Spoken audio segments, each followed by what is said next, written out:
దృష్టి దోషం ఉన్నవాళ్ళు సూర్యుని వైపు తేరి చూడలేనట్లుగా కౌరవ పక్ష వీరులు భీమసేనుని వైపు కన్నులెత్తి చూడలేకపోతున్నారు. అతని బాణాల దెబ్బకు భయాక్రాంతులైన శత్రువులకు ఎక్కడా సుఖం లేదు అని చెప్పాడు. శ్రీకృష్ణ భగవానుని నోటి నుండి ఈ మాటను విని అర్జునుడు భీమసేనుని దుష్కరమైన పరాక్రమం వైపు దృష్టి సారించాడు.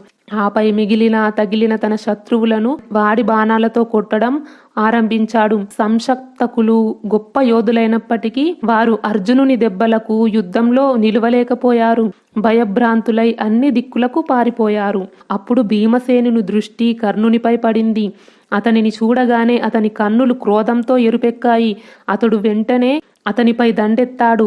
భీమసేనునికి భయపడి పారిపోతున్న సైన్యాన్ని కర్ణుడు అతి ప్రయత్నం మీద ఆపి దానిని తీరుగా నిలిపి పాండవుల వైపు ముందుకు సాగాడు. అది చూసి పాండవులలోని మహావీరులు భీమసేనుడు, సాత్యకి,